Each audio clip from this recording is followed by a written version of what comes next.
அஸ்ஸலாமு அலைக்கும் வரஹ்மத்துல்லாஹி வபரகாத்துஹு. 5 நிமிடம் மதர்சா பார்ட் 6.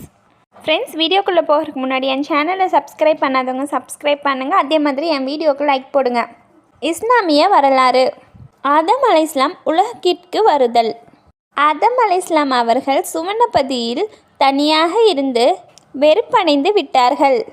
அவர்களின் மகிழ்ச்சிக்காக அவர்களின் இடதுபுற விலா எலும்பில் இருந்து ஹவ்வா அலைஹிஸ்ஸலாம் அவர்களை அல்லாஹ் படைத்தான். பிறகு இந்த மரத்தை தவிர சொர்க்கத்தில் உள்ள மற்ற எல்லா செல்வங்களையும் நீங்கள் இருவரும் உபயோகிக்கலாம் என்று கட்டளையிட்டான்.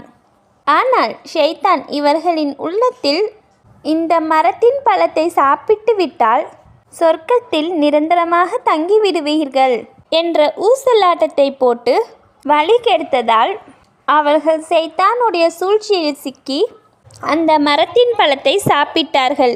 இதன் காரணமாக சொர்க்கத்தின் ஆடையை பறித்து கொண்டு இருவரையும் அங்கிருந்து வெளியேற்றி உலகிற்கு அல்லாஹ் அனுப்பி வைத்து விட்டான்.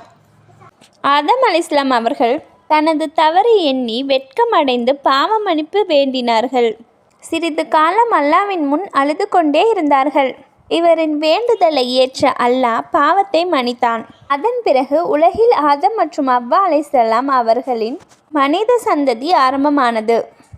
அன்னலாரின் அற்புதம். சந்திரனை இரண்டாக பிளந்தல். மக்காவில் காஃபிர்கள் நபி ஸல்லல்லாஹு அலைஹி வஸல்லம் அவர்களிடம் வந்து, உனது நபித்துவத்தை மெய்ப்பிக்க ஏதாவது ஒரு அற்புதத்தை செய்து காட்டுங்கள் என்றார்கள். உடனே நபி அவர்கள் விரலால் சைகை செய்து சந்திரனை இரண்டாக பிளந்து காட்டினார்கள். இது புகாரில் இடம்பெற்றிருக்கு. ஒரு ஃபரலை பற்றி. ஹஜ்ஜின் கடமை. நபி ஸல்லல்லாஹு அலைஹி வஸல்லம் அவர்கள் கூறினார்கள், மக்களே, உங்கள் மீது ஹஜ் கடமையாக்கப்பட்டுள்ளது. எனவே அதை நீங்கள் நிறைவேற்றுங்கள். ஒரு சுன்னத்தை பற்றி. உணவருந்தியவருக்கு துவா செய்வதல். அப்துல்லா பின் புஸ்ர் ரலியல்லாஹு அவர்கள் கூறுவதாவது, ஒரு முறை நபி ஸல்லல்லாஹு அலைஹி வஸல்லம் அவர்கள் விருந்துக்கு அழைத்திருந்தோம். விருந்து முடிந்து நபி ஸல்லல்லாஹு அலைஹி வஸல்லம் அவர்கள் புறப்பட்ட போது நபி அவர்களுடைய வாகனத்தின் கடிவாளை புஸ்ரின் தந்தை பிடித்து கொண்டு துவா செய்யுமாறு வேண்டினார். அப்போது நபி அவர்களுக்காக துவா செஞ்சாங்க. என்ன துவானா, இதை பற்றி ஆல்ரெடி என் வீடியோவில் உணவருந்தியவருக்காக துவான்னு போட்டிருப்பேன், அதை போய் பாருங்கள்.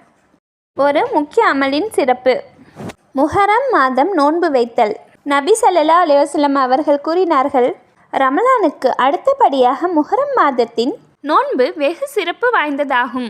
மேலும் பரலான தொழுகைக்கு அடுத்தபடியாக இரவு நேர தஹஜ்ஜத் தொழுகை மிக